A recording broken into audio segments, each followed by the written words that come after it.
Bismillahirrahmanirrahim. Assalamualaikum warahmatullahi wabarakatuh. Perkenalkan, kami dari kelompok 3 yang terdiri dari 3 orang.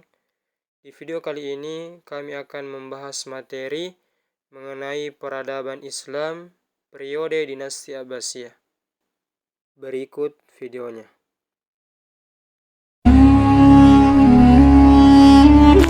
Kekhalifaan Bani Abbasiyah atau dinasti Bani Abbasiyah adalah kekhalifaan yang kedua setelah berakhirnya Kekhalifaan Rasyidin yang berkuasa di Baghdad dari tahun 750 Masehi sampai dengan tahun 1258 Masehi dan berlanjut di Kairo mulai tahun 1261 Masehi di bawah naungan Kesultanan Mamluk Mesir.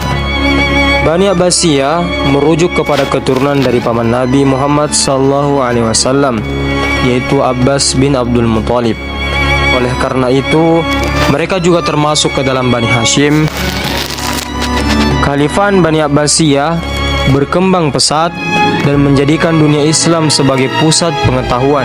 Dunia kekhalifaan ini berkuasa setelah merebutnya dari Bani Umayyah dan menundukkan semua wilayah kecuali Andalus.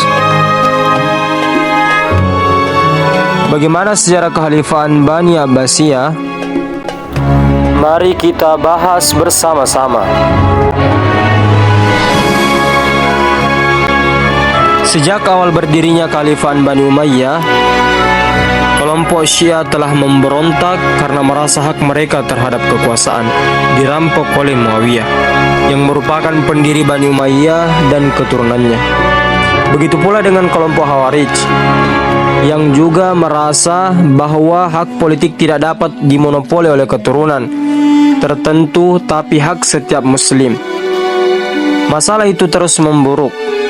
Hingga pertengahan abad ke-8, banyak umat yang tidak lagi mendukung Bani Umayyah, yang dinilai korup, sekuler, dan memihak sebagian kelompok-kelompok lain yang sangat membenci kekuasaan dinasti Umayyah adalah Mawali, yaitu orang-orang Muslim non-Arab.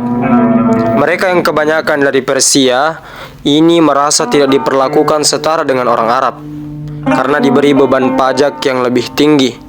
Keadaan pun semakin memburuk oleh perang saudara antar sesama Bani Umayyah yang oleh masyarakat telah dicap bermoral buruk. Permasalahan yang menimpa pemerintahan Bani Umayyah memicu lahirnya Gerakan Abbasiyah. Gerakan Abbasiyah sendiri diambil dari paman Nabi Muhammad SAW, yaitu Al-Abbas. Gerakan ini berusaha menggulingkan Kekhalifaan Umayyah karena mengklaim Daulah Abbasiyah sebagai penerus sejati Nabi Muhammad SAW. Berdasarkan garis keturunan mereka yang lebih dekat dalam revolusinya, Daulah Abbasiyah berbekal janji akan mendirikan sistem yang lebih baik, ideal bagi umat Islam daripada dinasti Umayyah itu sendiri, yang dinilai sebagai penindas dan tidak memiliki legitimasi keagamaan. Gerakan yang dilakukan Bani Abbasiyah pun didukung oleh sebagian besar orang Arab yang dirugikan Bani Umayyah dengan tambahan Paksiaman Mawali, Khawarij, dan Syiah. Kelompok inilah yang mendukung Abdullah Al-Abbas As-Saffah, keturunan paman Nabi Muhammad, untuk melakukan revolusi guna menggulingkan kekuasaan Bani Umayyah. Selain Abdullah Abbas As-Saffah, salah satu tokoh yang berperan dalam proses berdirinya Daulah Abbasiyah adalah Abu Muslim Al-Khurasani. Abdul Abbas As-Saffah merekrut Abu Muslim Al-Khurasani sebagai agen propaganda sekaligus panglima perang. Perang Abu Muslim Al-Khurasani begitu sentral ketika menjadi agen propaganda Gerakan Abbasiyah. Pada tahun 746 Masehi, ia mampu menarik simpati rakyat Khurasan untuk menggalang kekuatan politik dan mendeklarasikan gerakan oposisi Abbasiyah. Setahun kemudian, yakni pada tahun 747 Masehi, Abu Muslim Al-Khurasan memimpin pemberontakan pada kekuasaan Bani Umayyah di Marb yang sekarang masuk wilayah Turkmenistan. Pertempuran ini berlangsung hingga mampu menguasai Herbal, Bukhoristan, Tirmidz Samarkand, dan Bukhara. Peperangan Revolusi Abbasiyah memuncak pada tahun 750 Masehi ketika terjadi pertempuran Zab yang menandai runtuhnya Bani Umayyah. Khalifah Bani Umayyah terakhir, yaitu Marwan bin Muhammad atau Marwan II, berhasil ditangkap dan terbunuh di Mesir. Dan kemudian Abul Abbas Asy-Syafa resmi memimpin Bani Abbasiyah sebagai khalifah pertamanya. Khalifah Abbasiyah memindahkan ibu kota pemerintahan dari Damaskus ke Baghdad selama 5 abad pemerintahannya. Kekhalifahan ini berhasil menjadi dunia Islam sebagai pusat pengetahuan dunia selama masa pemerintahannya. Khalifah Abbasiyah menerapkan pola pemerintahan yang berbeda-beda sesuai perubahan politik, sosial, dan budaya. Para ahli biasanya membagi masa pemerintahan Bani Abbasiyah menjadi 5 periode. Periode tersebut diantaranya sebagai berikut. Periode pertama, antara tahun 750 Masehi sampai dengan tahun 847 Masehi, disebut periode pengaruh Persia pertama. Periode kedua, antara tahun 847 Masehi sampai tahun 945 Masehi, disebut periode pengaruh Turki pertama. Periode ketiga, antara tahun 945 Masehi sampai tahun 1055 Masehi, disebut masa kekuasaan dinasti Bani Muawiyah. Dalam pemerintahan Khalifah Abbasiyah disebut juga masa pengaruh Persia kedua. Periode keempat, antara tahun 1055 Masehi sampai tahun 1194, disebut masa kekuasaan Daulah Bani Seljuk dalam pemerintahan Khalifah Abbasiyah dan disebut juga masa pengaruh Turki kedua.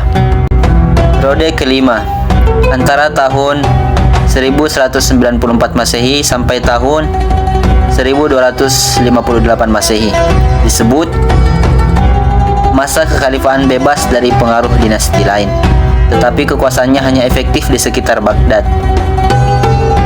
dan diakhiri oleh invasi dari bangsa Mongol.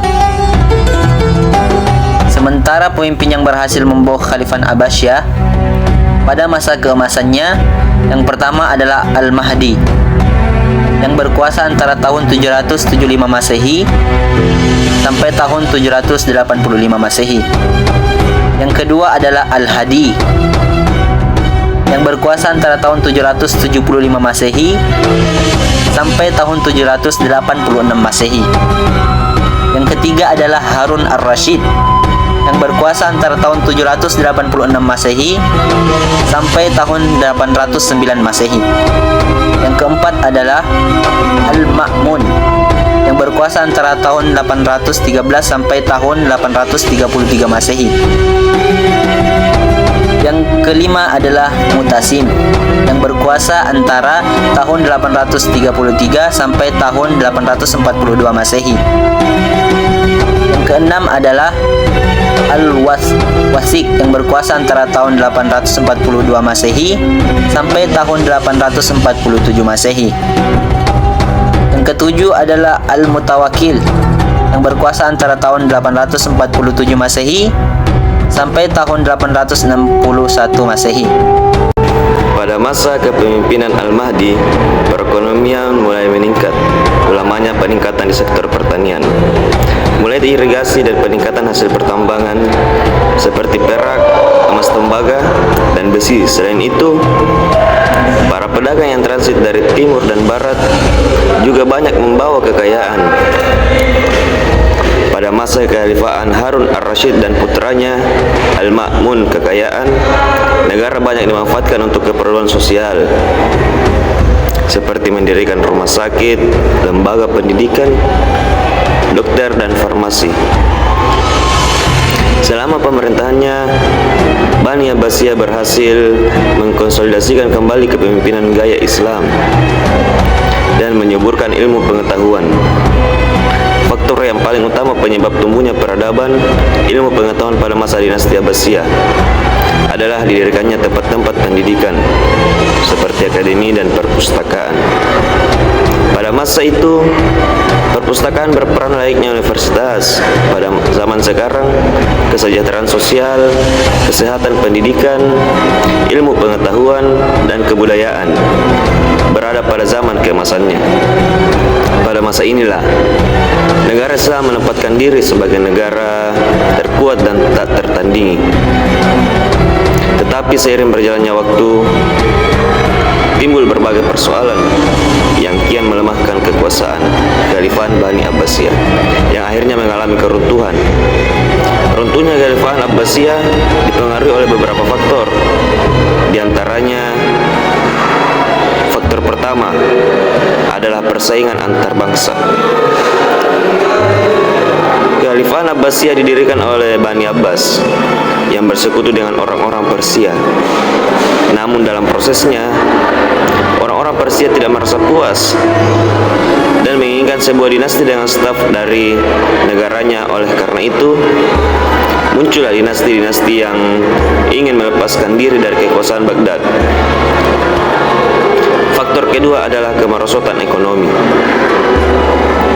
Meskipun sempat bergelimang kekayaan, Kekhalifaan Abbasiyah mulai mengalami kemunduran di bidang ekonomi karena pendapatan terus menurun, sementara pengeluaran mereka terus meningkat. Faktor ketiga adalah faktor dari perang salib. Perang salib yang berlangsung selama beberapa periode tidak hanya menelan banyak korban, tetapi juga menimbulkan kerugian yang sangat besar. Faktor keempat adalah serangan dari bangsa Mongol dan berakhir dengan jatuhnya Baghdad. Pada tahun 1258 Masehi, tentara Mongol yang berkekuatan sekitar 200.000 orang menyerang Baghdad, penguasa terakhir Khalifaan Abbasiyah. Benar-benar tidak berdaya membendung tentara Mongol sebanyak itu. Jatuhnya Baghdad ke tangan bangsa Mongol secara otomatis mengakhiri kekuasaan Bani Abbasiyah di Baghdad. Setelah jatuhnya Baghdad, salah seorang keluarga Bani Abbasiyah yang bernama Al-Mutansir Billah berhasil meloloskan diri ke Kairo. Di Kairo, Sultan Az-Zahir Baibars yang merupakan Sultan Mamluk Mesir pada saat itu menobatkan Al-Muntasir Billah sebagai khalifah, walaupun tanpa kekuasaan politik, dan dimulailah era baru Kekhalifaan Bani Abbasiyah yang berpusat di Kairo mulai tahun 1261 Masehi di bawah naungan Kesultanan Mamluk Mesir.